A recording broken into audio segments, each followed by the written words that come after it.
e de como ele exalta esse amor e como certos pensamentos são reprimidos.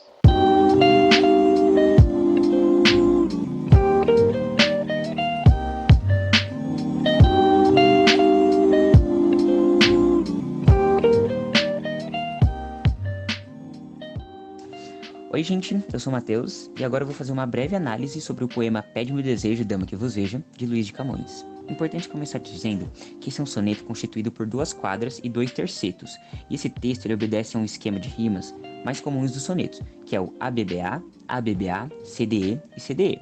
E o tema desse soneto ele é principalmente o amor. Pede o desejo, dama que vos veja. Não entende o que pede, está enganado. E este amor tão fino e delgado, que quem o tem não sabe o que deseja. Nesse texto, o amor ele surge apresentado de uma forma meio contraditória. No começo, como algo ideal e puro, como se fosse um amor platônico. E depois, como algo mais físico, uma coisa mais erótica e sensual. Esses 2 tipos de amor geram um grande dilema no Camões, que no caso é o poeta.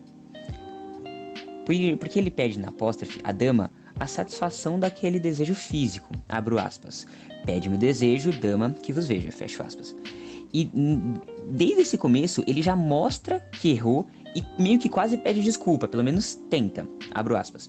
Não entende o que pede, está enganado, fecho aspas. Essa personificação do desejo ajuda ele a, de certa forma, se distanciar desse mesmo desejo, que para ele seria um erro, né?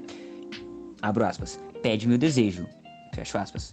Porque na cabeça dele o amor seria muito, abro aspas, tão fino e tão delgado, fecho aspas. Ou seja, na cabeça dele era algo muito ideal e puro. E por isso ele tinha aquele desejo, que remete para algo mais sensual, que já seria a parte mais física. No trecho em que ele fala, abro aspas, está enganado, fecho aspas. Não há coisa a qual natural seja, que não queira o perpétuo seu estado. Não quer logo o desejo desejado, só porque nunca falte onde sobeja. Para esclarecer essa ideia, o sujeito poético, que é o Camões, ele utiliza a lógica, falando que tudo na natureza deseja perpetuar no seu estado. E como não pode, o desejo nunca é satisfeito. Abro aspas. Não há coisa a qual natural seja, que não queira perpétuo o seu estado.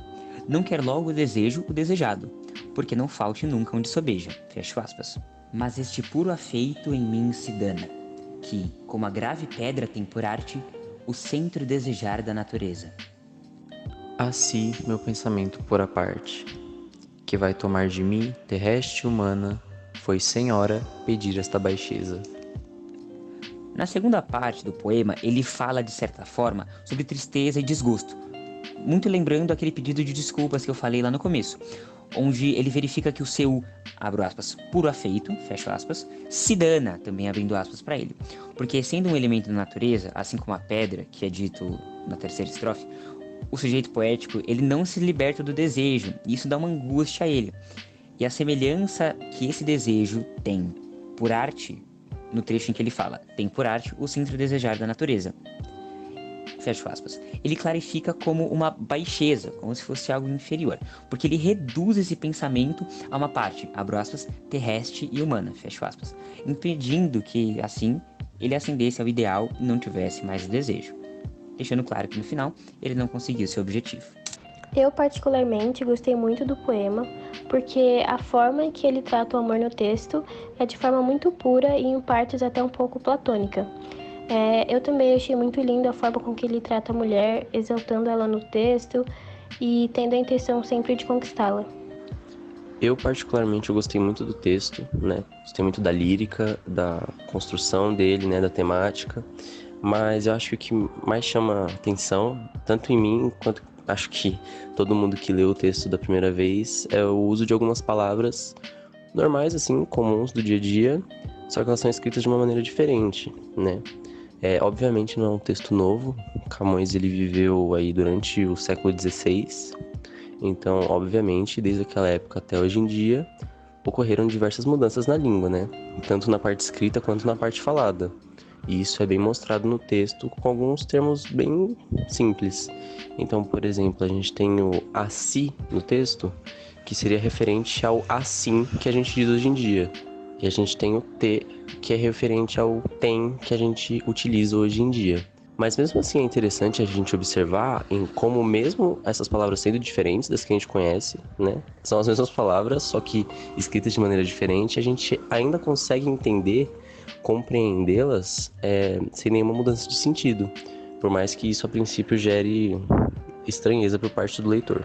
Bom, eu gostei muito da narrativa clássica usada no texto e também gostei de conhecer novas palavras.